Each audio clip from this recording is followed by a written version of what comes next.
Good evening, visitors. Welcome to the Australian War Memorial's Last Post ceremony. My name is Troy Clayton, and joining us today from the Royal Australian Navy is Lieutenant Commander Jerome Laretti. 110 years ago today, the last Australian and New Zealand troops left Gallipoli. In December 1915, as the Gallipoli campaign dragged on into its 8th month, it became obvious that the stalemate on the battlefield could not be broken. Over 12 nights, from the 8th to the 20th of December 1915, the Anzac and Suvla areas were evacuated. Men, mules, stores, and equipment were silently loaded into small boats and eased out to sea. For Australia and New Zealand, there was little sense of a military defeat. The story of Gallipoli had become intertwined with the birth of the Anzac legend and those qualities of reckless courage, endurance, resourcefulness, mateship, and humour in adversity that are now an indelible source of national pride and an expression of national character for both our nations. Tonight, we'll tell the story of just one of the Australian soldiers who lost his life during the Gallipoli campaign. We welcome the veterans who have served, those that are still serving, and the families that love and support them. The live stream of this ceremony is made possible by the Return and Services League of Australia and the RSL and Services Clubs Association. We welcome members who are watching the broadcast of this ceremony across Australia. During this evening's ceremony, wreaths will be laid at the base of the Pool of Reflection by visitors to the memorial. If you're able, please stand and join in singing the National Anthem.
Thank you. If you're able, you may be seated. The Australian War Memorial was the vision of Charles Bean, Australia's First World War official historian. Bean landed with the Australian troops on Gallipoli and stayed with them at the front through to the end of the war. The idea of this national memorial and museum came to him at Pozières, France, in the depths of the bloody fighting of 1916. Bean's idea was that this would be a place where families and friends could mourn their loved ones buried in faraway places. It would also be a place that could help all Australians understand what these men and women had endured and what they had done for us. Bean's vision, to which we remain true, is best expressed as inscribed in the entrance to the memorial's galleries. Here is their spirit, in the heart of the land they loved, and here we guard the record which they themselves made. Tonight, we'll read the story behind just one of those on the Roll of Honour, which lists the names of more than 103,000 men and women who have given their lives for us in war and on operations for more than a century. But first we present a lament, Flowers of the Forest. Wreaths or floral tributes will now be laid at the base of the Pool of Reflection.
Today, we remember and pay tribute to Corporal Walter Henry Blake.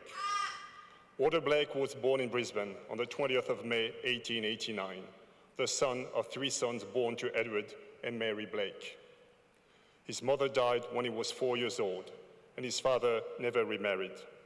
After finishing school, Walter began work as a tinsmith in Brisbane. In October 1907, Walter enlisted in the Australian branch of the Royal Navy at the age of 18. He signed on for a 5-year engagement with the permission of his father and was posted to HMS Pyramus as a stoker 2nd class. 2 years later, he was joined in Pyramus by his younger brother, Ernest. Walter appeared to take well to ship life, but in March 1910, he disappeared from HMS Pyramus. He was charged with desertion, and wanted notices offering a £3 reward for his apprehension was posted in State Police Gazette across Australia. No record of his arrest or trial exists, however. Back in Queensland, Walter took up work as a mechanic. He also became friendly with Matthew and Elizabeth Howie and their teenage daughter, Jessie. He and Jessie became engaged when they were 25 and 19, respectively. Shortly after his engagement, Walter enlisted in the Australian Imperial Force on the 21st of August, 1914, in Townsville, and was assigned to the 9th Australian Infantry Battalion. While he was still in camp training, he received news that his younger brother, Ernest, was missing when the submarine HMAS A1 disappeared off the coast of New Guinea on the 14th of September 1914. 10 days later, Private Walter Blake departed Brisbane in the troop ship Humra. He and his battalion arrived in Egypt in early December and continued training. For the most part, military authorities attempted to keep the men within the camp or certain section of Cairo, marking some villages as out of bounds. This was an attempt to prevent the newly arrived soldiers from causing disturbances with the local population. Walter, however, had other ideas. On the 15th of March 1915, Private Walter Blake was court-martialed for neglecting to obey a force order, specifically Force Order Number 3, which placed specific villages out of bounds. Walter pleaded guilty and was sentenced to 6 months imprisonment, which was commuted to 3-month field punishment number 1 by the commander of the 3rd Brigade. Walter's sentence was further reduced on the 20th of April 1915 to 5 weeks of field punishment number 1. By this stage of the war, the 9th Battalion was preparing to land on Gallipoli. At the covering forces, Walter and the other members of the battalion landed at Anzac Cove at around 4:30 a.m. on the 25th of April. Walter sustained a gunshot wound to the face and was evacuated off the peninsula. He was hospitalized on Malta, then Egypt, for nearly 2 months. Discharged from hospital in mid-June, he rejoined his battalion on Gallipoli. Walter joined the 9th Battalion in the trenches around the lower Anzac beachhead positions. He was promoted to Lance Corporal in July and then to Corporal on the 7th of August.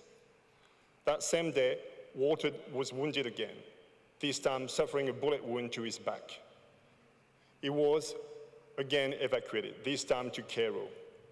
The day after Walter was wounded, his older brother, Frederick, was killed in action while attempting to capture Ottoman position on the hill 971. Walter returned to Gallipoli and his unit on the 28th of August 1915. The 9th Battalion remained in the trenches around the Anzac beachhead until the spring, alternating between the firing line and work in the other section of the line. In early November, the battalion section of trenches was quiet, with little to report. But even quiet periods in the trenches could still be dangerous. On the 2nd of November 1915, Corporal Walter Henry Blake was killed in action. He was 26 years old. Walter remains were buried that day at Shell Green Cemetery. His funeral was presided by the chaplain M.E. Dexter. Walter is the only one of the three Blake brothers whose final resting place is known. His name is also listed on the Roll of Honor on my right, among almost 62,000 Australians who died while serving in the First World War. A photograph of his headstone is displayed today beside the pool of reflection. This is but one of the many stories of services and sacrifice told here at the Australian War Memorial. We now remember Corporal Walter Henry Blake, who gave his life for us, for our freedom, and in the hope of a better world.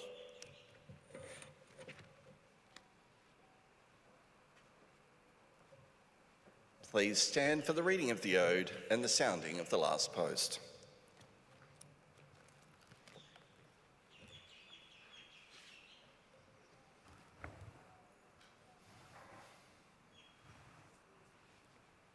They shall grow no old, as we are left grow old.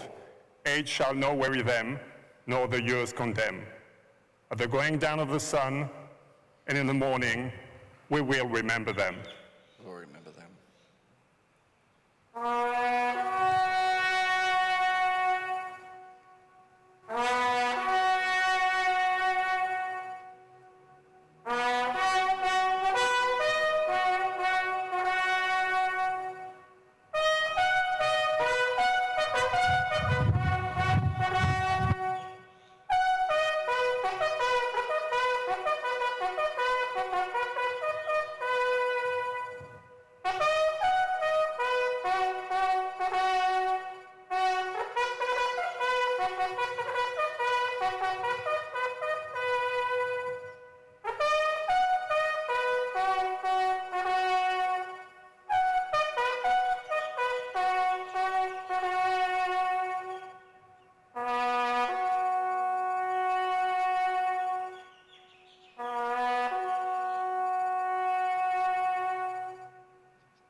Lest we forget. Lest we forget.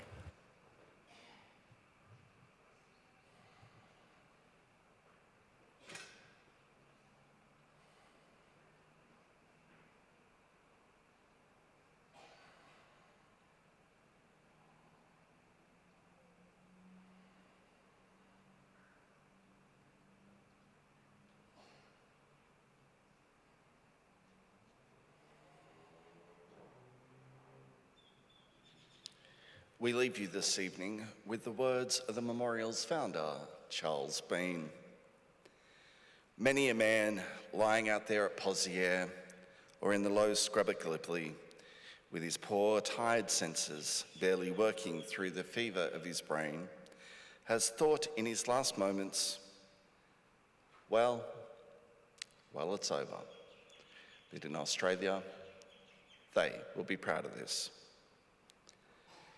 Ladies and gentlemen, girls and boys, that concludes the last post ceremony.